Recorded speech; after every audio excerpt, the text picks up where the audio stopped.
के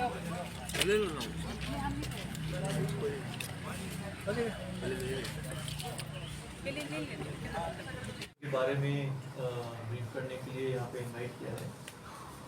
पहला है ईटानगर कैपिटल पुलिस ने, जिसमें ईटानगर थाना, चिंपू थाना, उन लोगों ने मिल के अपने असम के काउंटर पार्ट जो गोपुर पुलिस है उनकी हेल्प लेके बहुत ही अनप्रेसिडेंटेड काम किया है। स्टोलन व्हीकल्स की रिकवरी हम यहाँ देखते हैं कि होती रहती है, कभी 2 व्हीकल, 3 व्हीकल, 10 व्हीकल, 12 व्हीकल, इस तरीके से होता रहता है।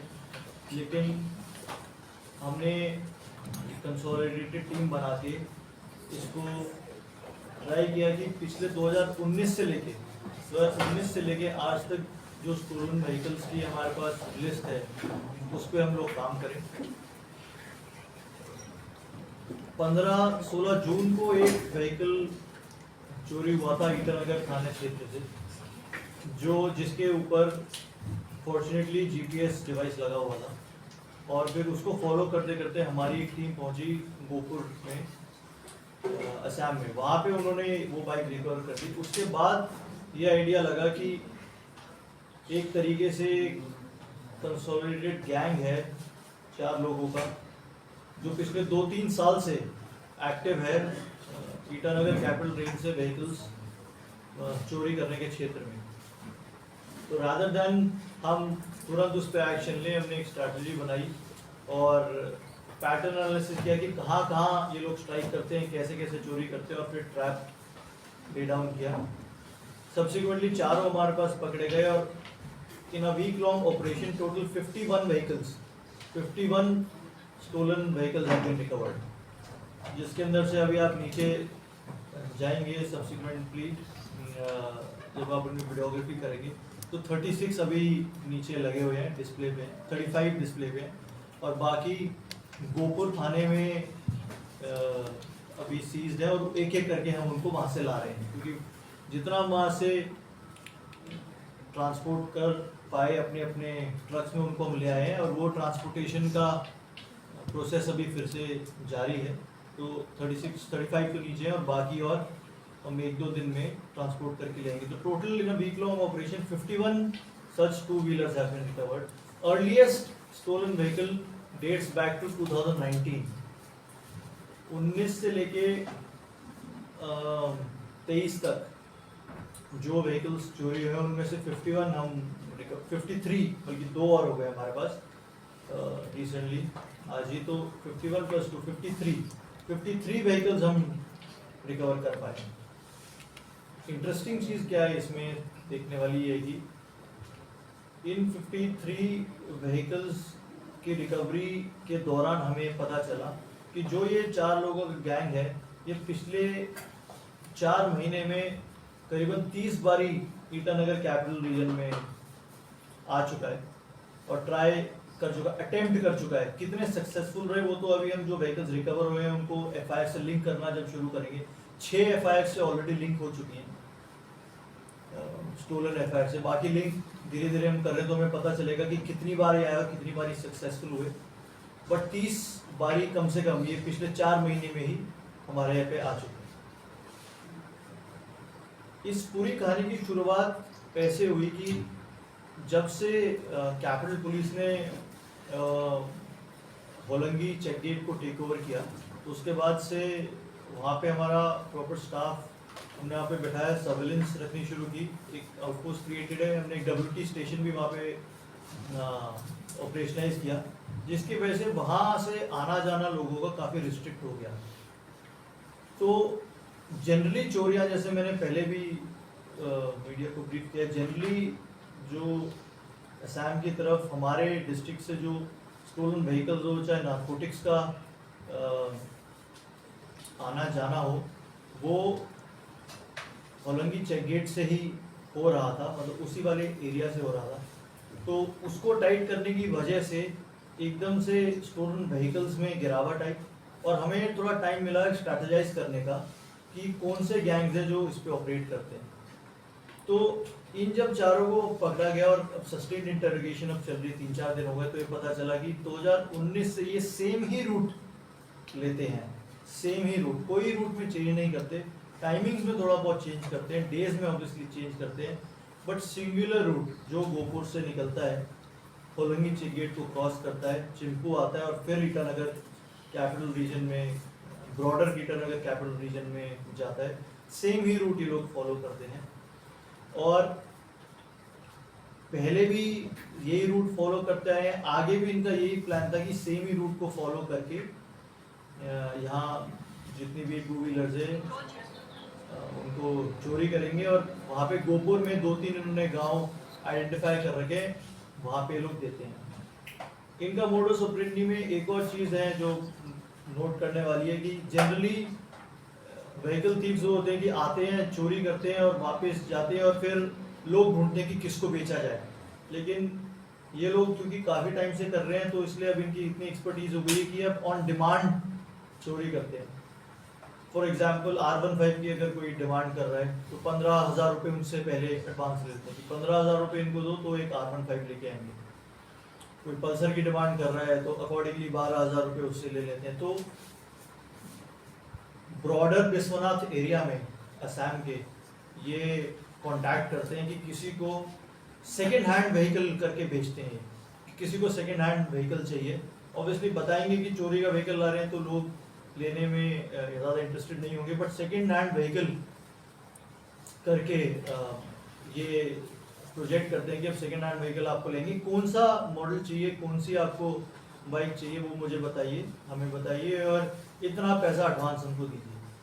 तो कुछ लास्ट 1 साल से कुछ इस तरीके से भी ये ऑपरेट कर रहे हैं। जैसे मैंने पहले भी बताया 53 व्हीकल्स सीज्ड हैं, उसमें से 6 एफआईआर लिंक हो चुकी हैं, कंप्लेनेंट्स भी ट्रेस आउट हो चुके हैं। अपने कुछ कंप्लेनेंट्स बुला भी रखे हैं अभी यहाँ पे, उनको हम सब्सिक्वेंटली आज ही उनके व्हीकल्स उनको वापस भी करेंगे। कई लोग हैं जो कई महीने से, एक मेरी कंप्लेंट से भी बात हो रही थी, 8 महीने से वेट कर रहे हैं कि कुछ ना कुछ एक्शन होगा, और ये भी कहा कि ये तो उम्मीद ही छोड़ चुके थे कि मिलेगा भी या नहीं मिलेगा। बट हम यही सिग्नल देना चाह रहे हैं कि थोड़ा सा हमें टाइम मिला, चोरियाँ कम हुई, थोड़ा सा हमें टाइम मिला बैठ के डिस्कस करके स्ट्रैटेजाइज करने का कि किस तरीके से हम आइडेंटिफाई कर सकें और ट्रैप्स ले डाउन कर सकें, जिसकी वजह से ये ऑपरेशन सक्सेसफुल हो पाया। गोपुर एरिया ब्रॉडली इस टाइम में फ्लडेड भी है, आपने देखा होगा। तो 2-4 गांव है उसमें, रौनामुख घोरबोलोंग जो गांव है वो फ्लडेड भी है, तो उसके थ्रू रात में ऑपरेट करना और बाइक्स को लोकेट करना, और क्योंकि कोई बड़ा व्हीकल वहाँ जा नहीं सकता 4 व्हीलर जिसमें वहाँ से लेके आ सके, तो ऑपरेट करके सिंगुलर आदमी खींच के 2 व्हीलर्स को छोटे छोटे पगडंडियों से लेके आया, इसलिए ये ऑपरेशन एक हफ्ते तक चला। It was ably led by our SDPO Itanagar Kengo Dechi and supported by N Nishan, who is IC Holongi also right now, और उसी चिंपू का भी अभी चार्ज देख रहे हैं। जो पहला केस है जिससे ये सारी कहानी शुरू हुई 15 जून की, वो ईटानगर में रजिस्टर हुआ था, और in is all good sense OC Itanagar Yanfu Sahab thought it proper to give the case to Nishan, ताकि वो इस पे ढंग से काम कर सकें। यहाँ कहानी खत्म नहीं होती है, 53 व्हीकल्स तो रिकवर हो गए हैं। अभी हमें उम्मीद है कि अगले 10-15 दिन में हम 8 से 10 व्हीकल्स कम से कम और रिकवर करेंगे, हमारे उस पर अटेम्प्ट है। और जो 4 लोग हमने पकड़ लिए, इनसे हमें और भी इनपुट्स मिल रहे हैं, 2-4 और लोग एक्टिव हैं, उनको भी ट्रेस आउट करने की कोशिश करिए। डिफरेंट डिस्ट्रिक्ट्स ऑफ असम में वो लोग बेस्ड आउट हैं, तो उनको भी अभी पकड़ेंगे, बड़ा साइंटिफिकली, जल्दबाजी में नहीं, साइंटिफिकली पकड़ेंगे, और उनसे भी अभी रिकवरी के हमारे चांसेस हैं।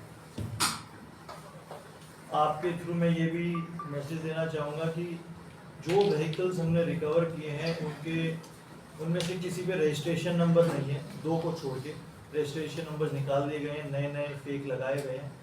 2 उसमें से ऐसे व्हीकल्स हैं जिनके इंजन नंबर्स भी टैम्पर्ड हैं, लेकिन वो भी हमने देख लिया। तो जो व्हीकल्स हमें रिकवर हुए हैं उनके इंजन नंबर, चेजी नंबर भी हम आपके थ्रू स्प्रेड करना चाहेंगे, कि जो लोग हैं वो जिनकी चोरी हुई है और किसी कारणवश वो रिपोर्ट भी नहीं कर पाए हैं, क्योंकि हम अपने रिकॉर्ड्स तो चेक कर ही रहे हैं, बट अगर नहीं भी कर पाए वो या अपने इंजन नंबर, चेजी नंबर, बाइक का मॉडल देख के वो क्लेम करना चाहें, तो यू मोस्ट वेलकम, आए चिंपू थाने में आए, क्लेम करें। और अगर आप ये चीज़ जेन्युइनली प्रूव कर पाते हैं कि व्हीकल आप ही का है, तो आपको हम उसी टाइम पर रिलीज कर दें। Thank you so much. Any questions regarding this? Then we will go on to the next. ये जो रिकवरी हुआ है पूरा आसाम से हुआ है, अरुणाचल से हुआ है? पूरे का पूरा रिकवरी गोपुर से ही हुआ है, असम से 2-3 गांव हैं वहाँ पे, कुछ जनरल पीएस एरिया जो गोपुर का आएगा उसके अंदर से रिकवरी हुआ है। एक्चुअली सर चोरी तो होता है ना, चोरी हो जाता है इसलिए पुलिस है पकड़ने के लिए, लेकिन चोरी होने का कारण शायद हम लोग खुद भी है ना, गाड़ी नहीं ठीक से रखने का वजह से चोरी होते रहता है। आप क्या बोलते हैं सर?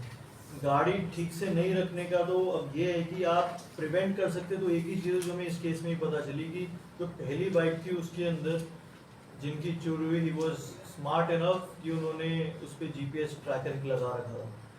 तो कहानी वहीं से शुरू हुई कि अगर पहला बाइक जो हमें रिकवर हुआ वो वाया जीपीएस टेक्नोलॉजी के थ्रू ही रिकवर हुआ, जिससे हम रिकवर करके फिर हमें एरिया आइडेंटिफाई हुआ, फिर हमने उस एरियाज पे टेक्निकल सर्वेलेंस लगाया, ये देखने की कोशिश की कि कौन से व्हीकल्स है वहाँ पे आते जाते रहते हैं और कौन से जो उस एरिया से ओरिजिनेट करते हैं।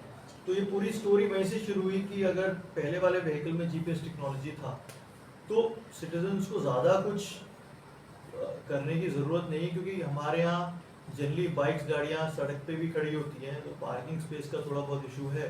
तो अगर इतनी छोटी छोटी चीज़ें करेंगे, क्योंकि इनसे हमें पता चला कि बाइक का लॉक तोड़ना कोई बड़ी बात नहीं है, बहुत ही ईजी है। जो बाइक्स ये लेके भी आए हैं उनमें क्योंकि जो लोग यूज़ कर रहे थे उन्होंने फ्रेश लॉक्स लगा रखे हैं, तो वो लॉक हमने इनको बताया कि आप दिखाइए कैसे आप इसको ऑपरेट करते हैं। तो बहुत ही ईजी है, उसमें एक लेवर लगा के हैंडल को ठीक से अगर वो टर्न करते हैं तो उसका लॉक टूट जाता है। तो लॉक तोड़ना ज़्यादा बड़ी बात नहीं है आजकल के क्रिमिनल्स को, लेकिन तो जितना प्रिकॉशन ले सकते हैं लोग लें, लेकिन अगर जैसे जीपीएस डिवाइस टाइप अगर उसमें रखेंगे तो ट्रेस आउट करना ईजी रहेगा। एक बार ट्रेस आउट हो जाता है, जैसे अब उस एरिया में ट्रेस आउट हो गया है, तो क्रिमिनल्स को भी ये सिग्नल जाता है कि चोरी करके लाना और आगे बेचना इतना ईजी नहीं है ट्रेसिंग आउट कैपेबिलिटीज में।